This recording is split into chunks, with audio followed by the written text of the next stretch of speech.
Hare Krishna.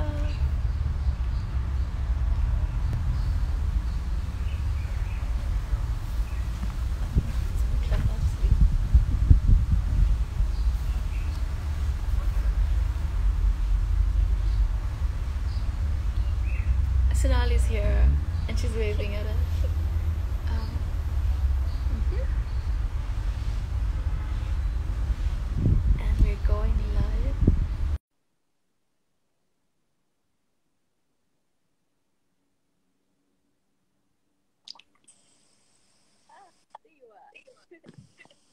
Hare Krishna. I can hear you. Can you hear me? Yeah, it's slightly on the soft side, but that's probably because I got some background going on. Okay, great. Okay. We have Okay. friends joining.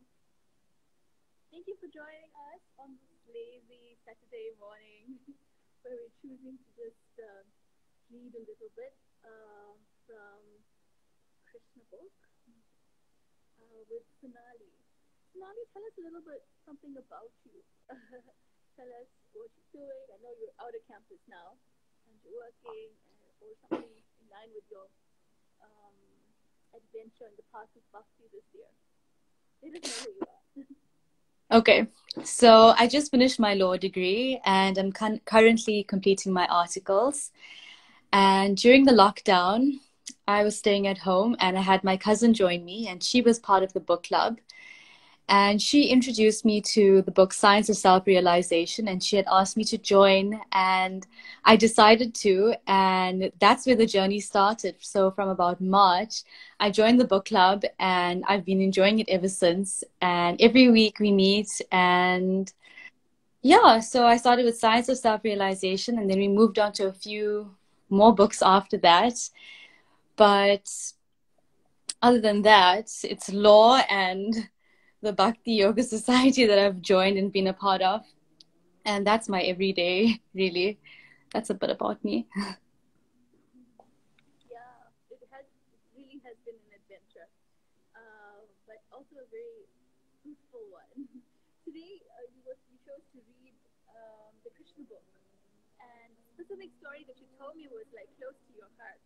You wanna tell us why you're choosing this story from why the Krishna book, and why this story? Yes, so I haven't, if I'm honest, I haven't read the whole Krishna book, but I used to always ask my mom loads of questions about loads of existential questions like who am I, where am I from, what am I meant to be doing, and where do I find all these answers? And she always told me this story that, well, the answers are within you and all the answers are inside. And a few times she had gone a little bit deeper into it and she explained the story to me, which is in the Krishna book, about Mother Yashoda, when Krishna opens his mouth and he reveals his universal form, and we see that everything is inside. And when she had explained the story to me, it really sparked my interest, and it wanted me to delve deeper and figure out more about myself. And I started to realize that a lot of the questions and the answers that I've been looking for actually required me to dig a little deeper within instead of searching outside somewhere. And that's also why I thought this was a really nice story, because this is a story that really sparked my interest and wanted me to read further and just find out more about something that would help me along this self-realization journey. Yeah, I really like that the answers are within. You know, uh, that's just getting in touch with who we truly are spiritually, and that there's a lot more in there than we actually think. Than we actually are Rukmini, aware of. would it be okay if I use my earphones? I'm struggling to hear you. Oh yeah, I think it's fine if you use your earphones. Okay.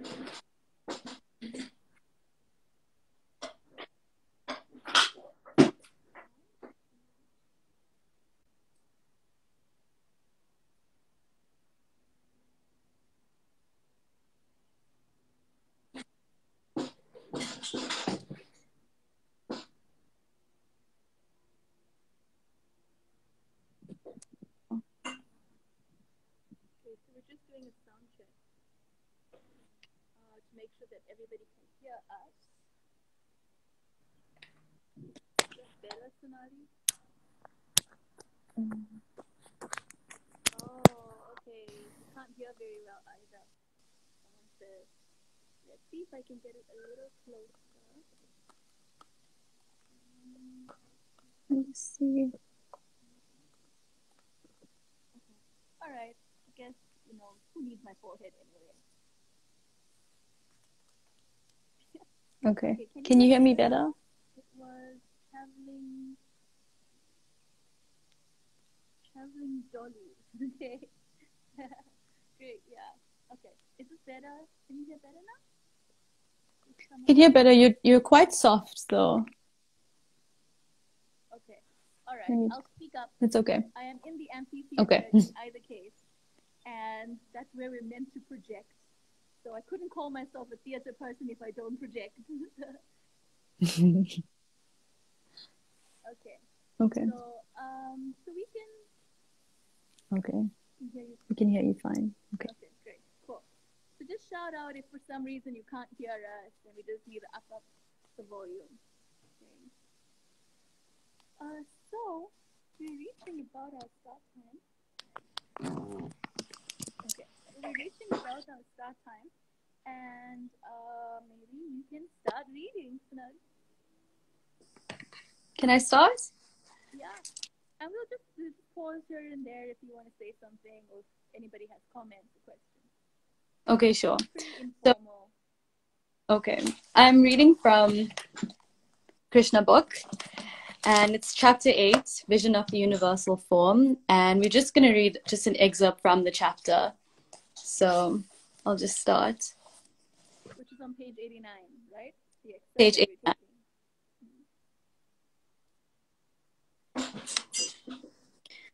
Another day, when Krishna and Balaram were playing with their friends, all the boys joined Balaram and complained to Mother Yashoda that Krishna had eaten clay. On hearing this, Mother Yashoda caught hold of Krishna's hand and said, "My dear Krishna, why have you eaten earth in a solitary place? Just see, all your friends, including Balaram, are complaining about you." Being afraid of his mother, Krishna replied, "My dear mother, all these boys, including my elder brother Balaram, are speaking lies against me. I have never eaten any clay.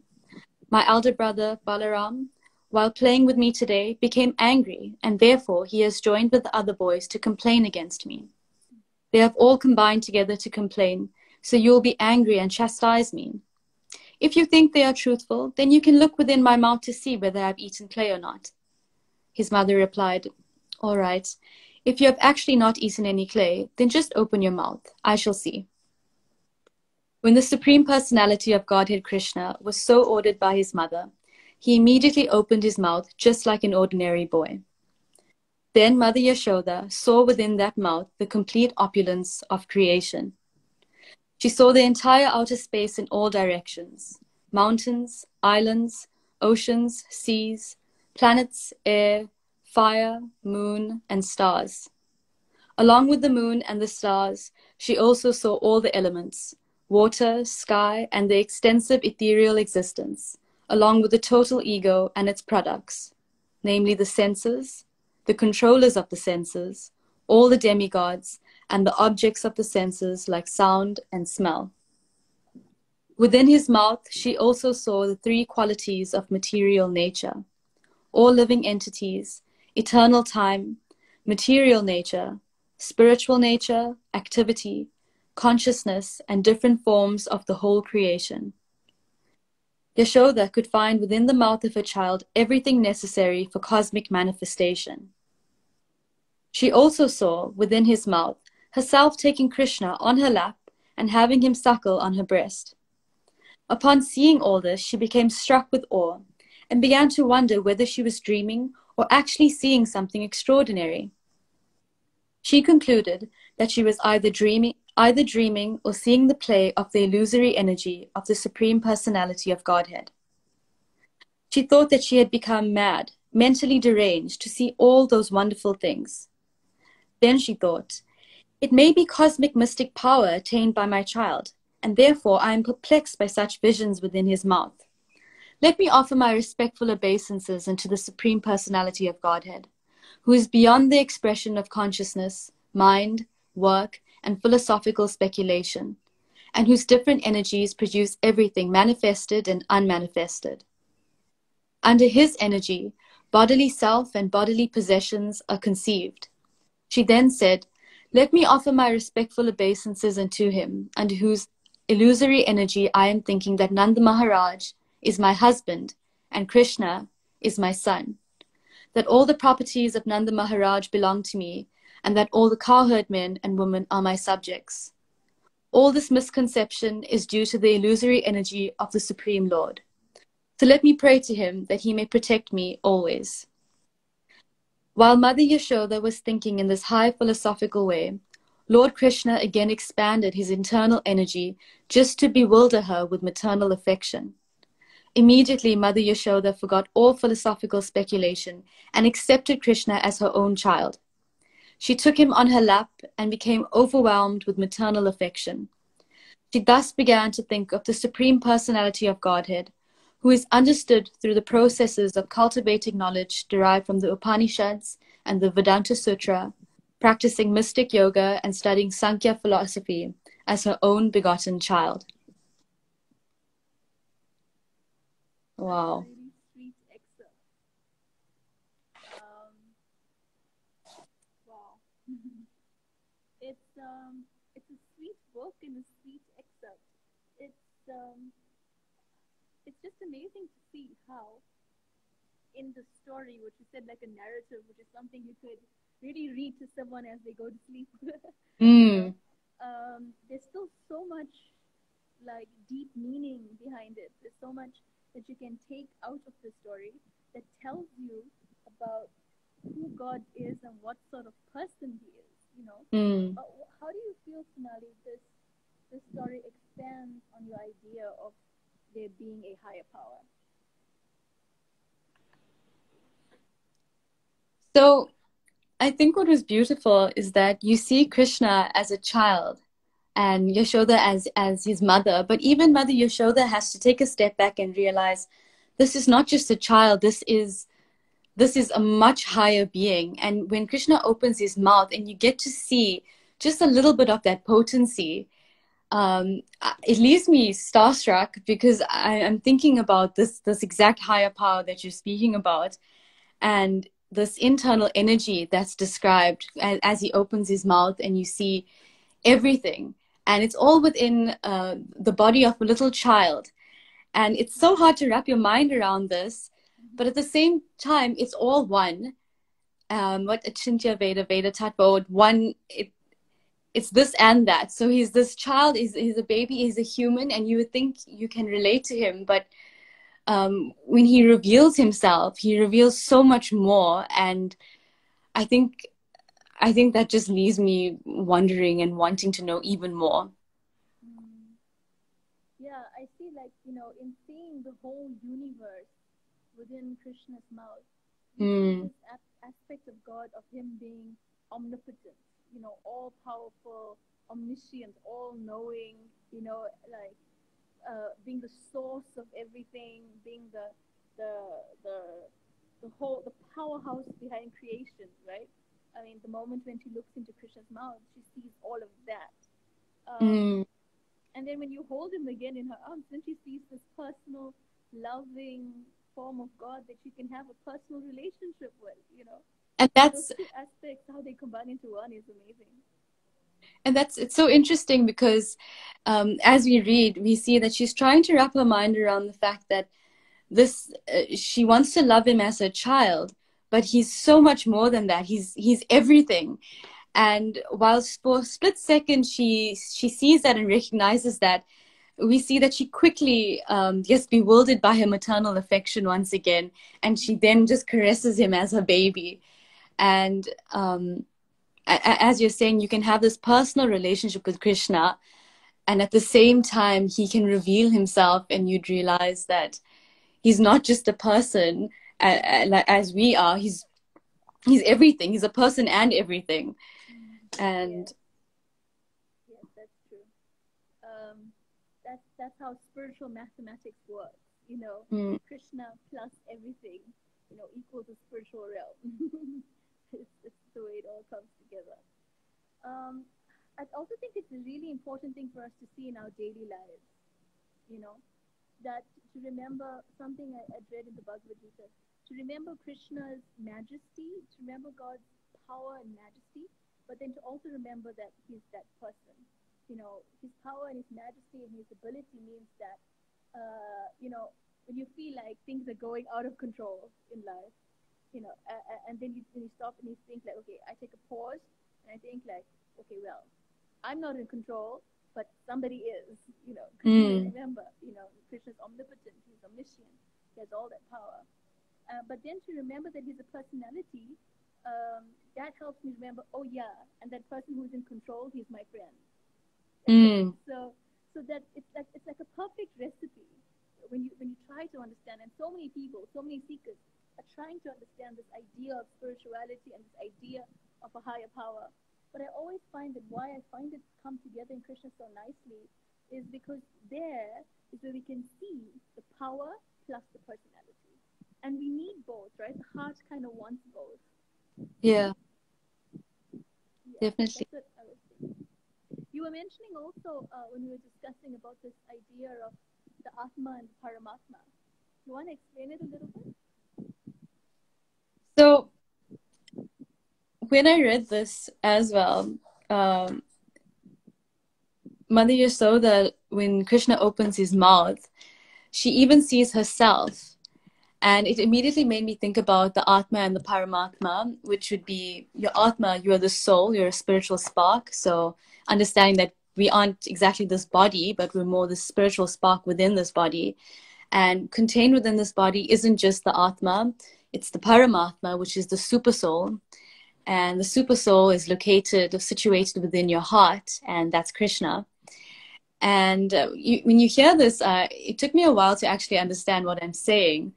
But to understand that we have Krishna, the Paramatma, within us, and the Atma, which is our soul, to the real, like, living energies within, um, that two terms that came up for me, especially when Mother Yashoda said that she even saw herself looking after Krishna as he sat in her lap, but she saw that within his mouth, because again, Krishna, everything can expand.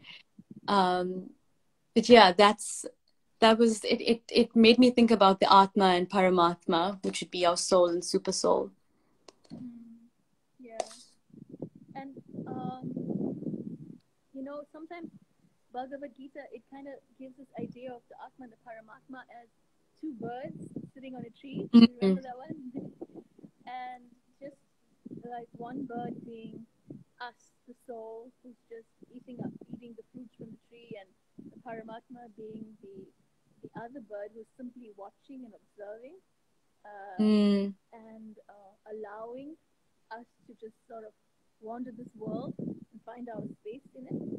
Um, and that always strikes true with me because, especially like here now in this, I'm still in lockdown, but in this times of lockdown or these times of Corona craziness, you learn this idea that in understanding the Paramatma or God within our heart, that we Mm. never actually alone. Yeah. We're never I think alone. especially during lockdown, I had a lot of time by myself. And that's when I started joining the book club as well. And I realized, well, I am alone or by myself, but I'm not actually alone. And when you're delving deeper and you're trying to understand yourself, you also have to be aware of your companion, your friend, which is within you. And that's the super soul. And I think now that we've had more time to be at home or with ourselves because of lockdown, I think that's when I've tried to wrap my mind around this concept that I'm never actually alone. I'm actually always accompanied, or rather, yeah, I'm always accompanied by Krishna or the super soul or something within my heart, which means I essentially always have a friend. And even the analogy of the two birds, um, it's like the soul is eating the fruit of the tree, and then the super soul is watching. But something else that came up was that during lockdown, we also had to realize that there's so much going on that we're not in control of. And I think I had to realize that I'm part of something much bigger. And most of the time, things are beyond my control. But I do have a friend to carry me along the way. This is how you break out in song. But yeah, and it's I think it's a very deep and a very important realization, because if you look at the amount of loneliness that's out there, Mm, like how common it is for people to feel like completely in a crowd or in a community and still feel utterly alone, mm, and then also feel alone by themselves. And the thing with this relationship that we have with, God within our hearts is that He knows, right? One of the points that came up in book club recently, and I can't remember who brought it up, but was that there's there is a craving for every human being to find somebody that accepts them for who they are, right? You'd agree? It's just like this, like a thing that's like we want to be accepted for who we are, and because of that, sometimes we're scared, or I'm scared to show exactly who I am, because then I may not be accepted. mm. There's this feeling. But then here's Krishna. He's within our heart, you know, and he knows us like no other person on earth can. Like even better than we know ourselves, you know. So he knows every little secret, every little thing that we just like would rather not remember. And he also Yeah, remembers like every tiny effort that we made, on the spiritual journey that maybe nobody else saw. Like the day that you picked up your meditation beads, even though you really, really, really, really didn't feel like doing it. And he sees all of that, and he still remains eternally our friend. yeah, So it's that that's amazing. level of acceptance, right? That's just like, wow.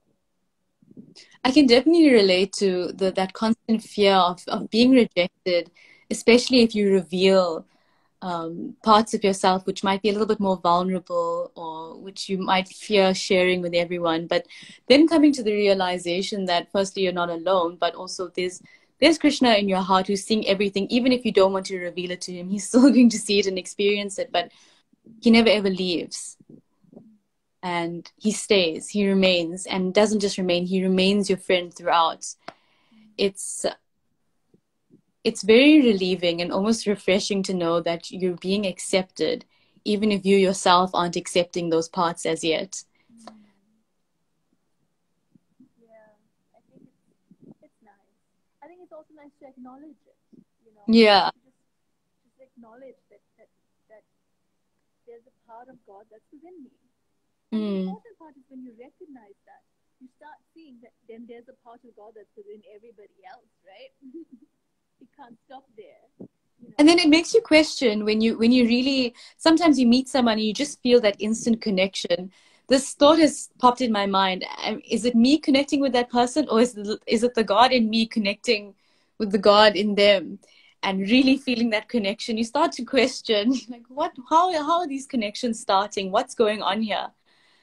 Um, Okay, all right. Yes, Kiri. I'm in the amphitheater. I will project. She's caught me out. Saying it's so little hearty here. Okay, I will remember to project. the it's yeah. So therefore, I think it's a good point. That when how would our lives change? This is what I'm thinking. How would our lives change when we start seeing that there's a part of God that's within me, and a part of God within every living being?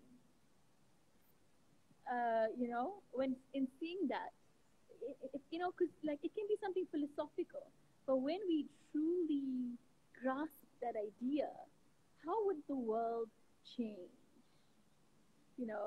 How would life change? Am I throwing you a curveball? What do you think? How would society change? I think society would firstly they would stop trying to base the relations and the way they would initiate a relationship based on the body.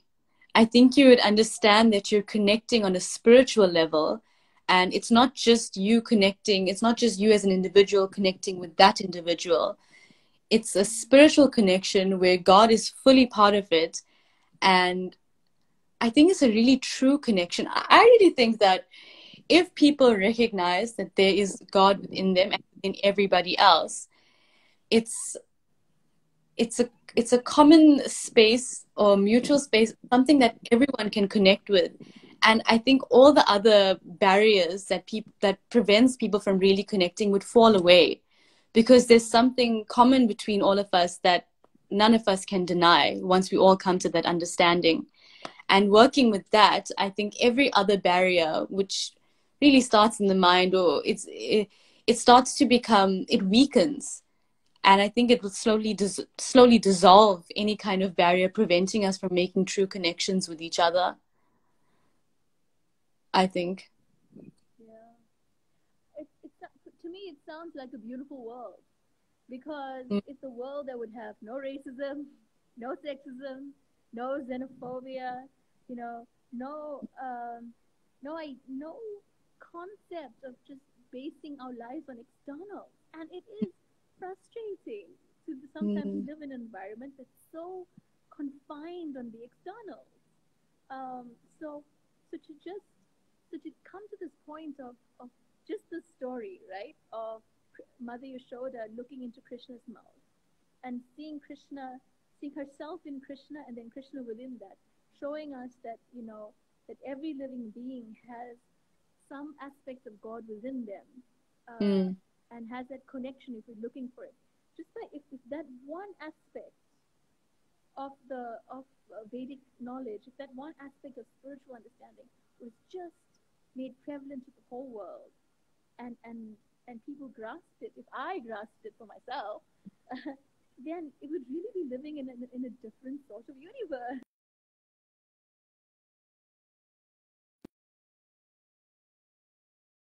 there is no need for the idea of other.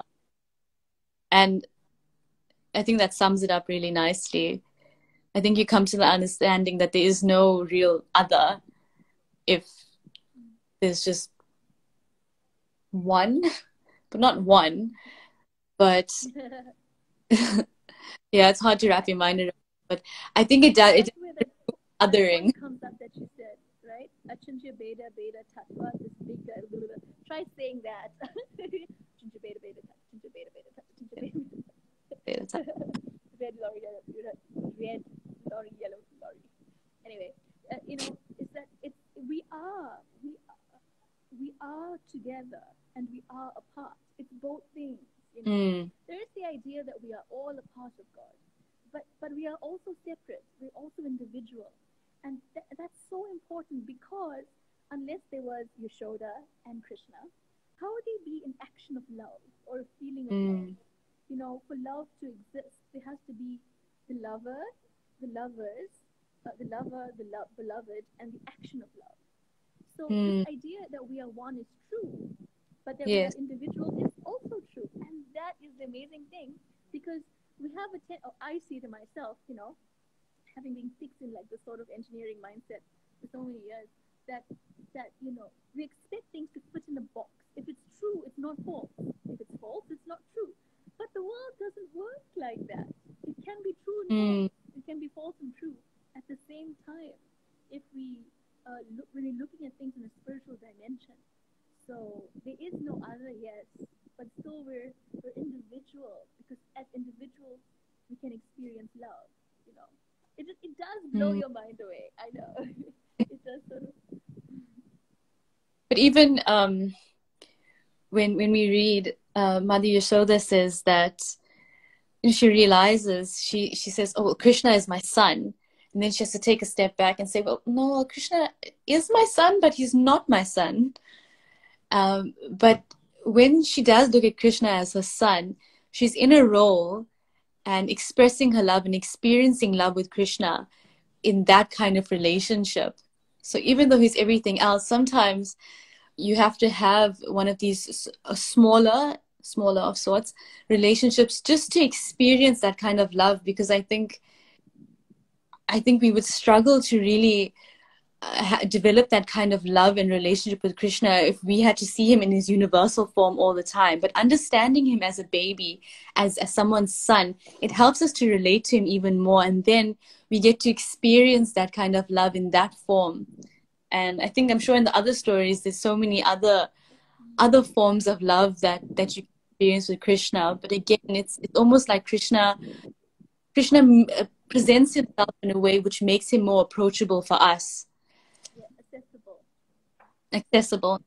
Because it's hard, right? It's like if I'm God, God forbid, if I'm God, right, and then there's big giant me, and I'm trying to have a relationship with this ant, Mm. this tiny ant, which is like a flick of my finger and it goes into oblivion, you know.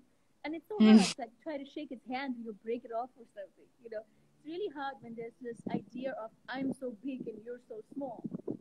So therefore, this idea that God comes so close to us, comes in a form that we can find accessible and therefore able to love, is really endearing. Because it's like sometimes when you're talking to a child, and you're like, stop that.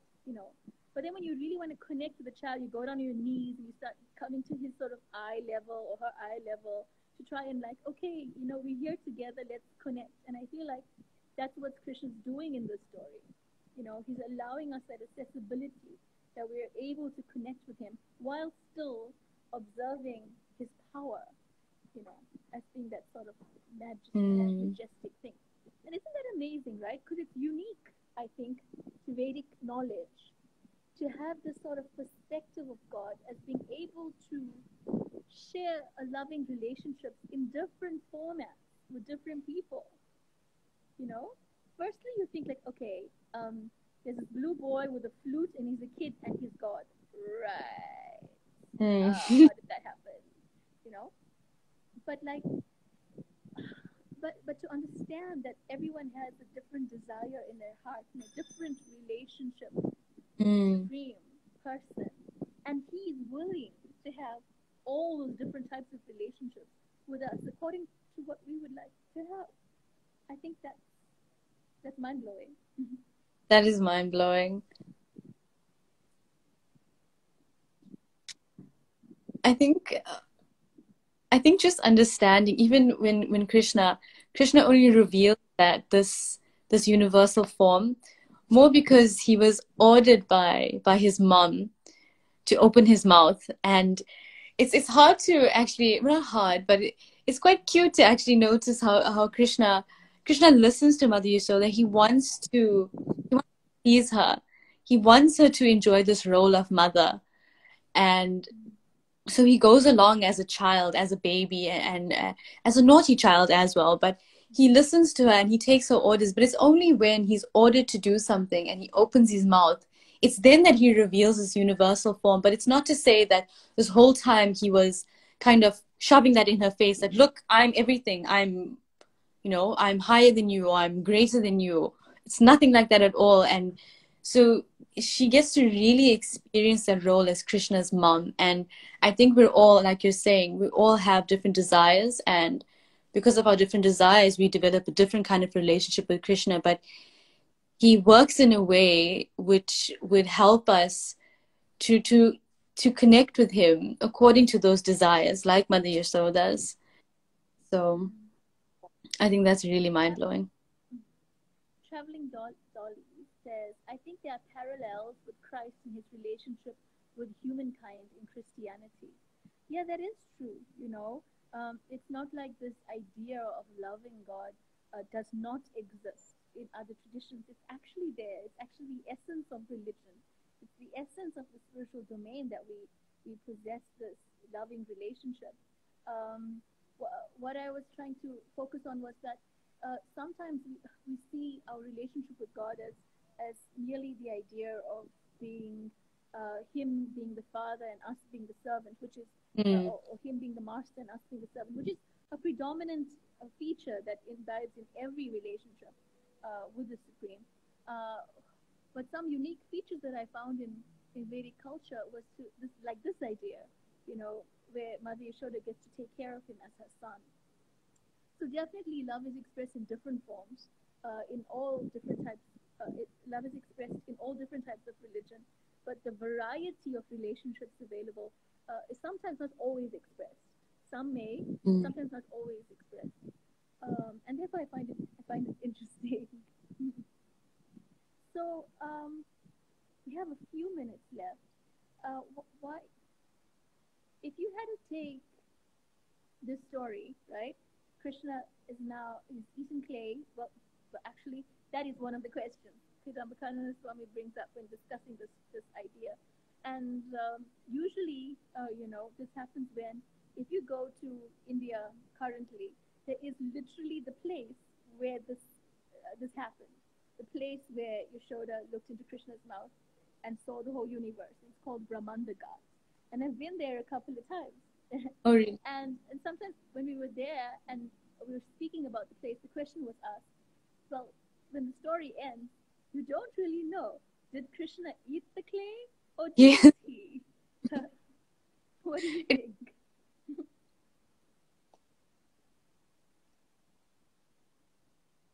Sometimes I think Krishna, because Krishna knows everything, right? I think Krishna knew that Mother Yasoda would be concerned after hearing that he's eaten clay or that he's put something in his mouth that he shouldn't have, and that she's worried. And he gives her that opportunity to quickly check and make sure that he's okay. But he's also, I think that he's also giving her that opportunity to care for him as a mother. But in that same moment, it's an opportunity for him or for her to see other form, because it's only then that she decides to check on him and she orders him to open his mouth so that she can see that he's okay and that he hasn't actually eaten clay or earth or whatever it is he's put in his mouth. It's only then that he follows her instruction. But when he opens his mouth, it's not even about, I think when we see what happens, we even forget about the clay and how she even ended up opening his mouth in the first place. And it gives him that opportunity, and Mother Yashoda that opportunity to then see the other form of Krishna.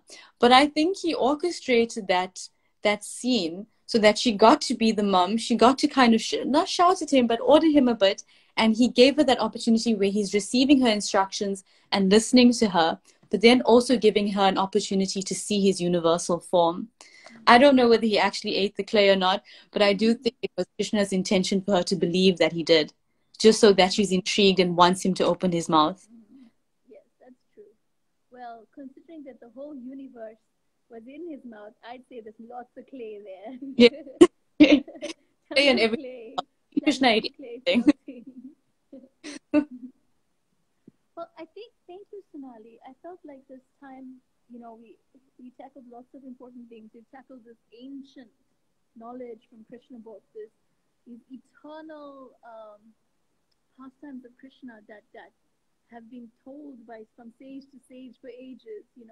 And we've also tackled like how the lessons that come from it can be very applied to here now today, to remember that Krishna's a part of me and I'm a part of him, and so he is part of everyone. That we're the same and that we're different, and that's okay. I Yeah. like those points as well. Well, So, thank if you you for had a having. passing shot for our group of lovely people who joined us this morning. I didn't. Sorry, you got cut off. I couldn't hear you. Oh, I said if you had a parting shot for a party shot, a parting shot for a group of lovely people who joined us this morning.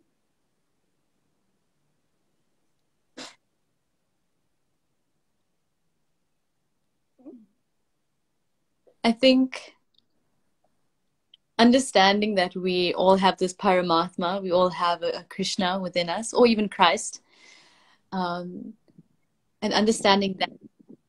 I think for me, if I'm just giving a reflection, but it makes me want to connect with my mom a bit more. I know it's a random thing to say, but it makes me feel like, wow, I'm in this role of child, of daughter, of law student, or finishing my articles or whatever it is. But it makes me want to really be fully part of whatever process that I'm a part of, because I'm in this role and I'm experiencing this life, but I'm never alone. I have this friend, and there's not much to fear. And whatever rejection may come my way, it starts to feel a little insignificant seeing as I have a friend forever willing to accept me throughout, already knowing what I'm about to do, even when I don't know. And it just makes me want to connect with everyone a little bit more and not worry about any kind of external barrier that I may have in my mind. That's my Yeah. passing shot. Thank you. Thank you so much for Thank sharing with you. us Thank you for today. having Traveling Dolly says it was a beautiful reading and a provocative discussion. And me. Maharaj Shakti says, inspiring discussion. We're so honored that you would take time to join us. To everybody who came, it's really just such an honor. Sonali and I love chatting on any ordinary day. Yeah. Somebody just wants to hear us chat. But but yeah, I'd like to take it away. We're never alone, whatever the circumstance. We're never ever alone. We have a divine friend. Thank you, Sonali. Thank you, everyone, Thank and you. we will keep in touch with you. Tomorrow, Sunday at 7 p.m., you can catch us with Mukundangri. We're going to be doing his Bhakti journey on Instagram. And if you're available around 6 p.m. Tonight, we're having a session with Mahatma Das on Zoom on relationships, cultivating relationships. So if you want more info on that, you can just check up our Instagram. The posters are there. And otherwise, you can catch us tonight and tomorrow. Bye, Sonali. Thank you for spending Bye. time Thank with you, us. everyone. Bye bye.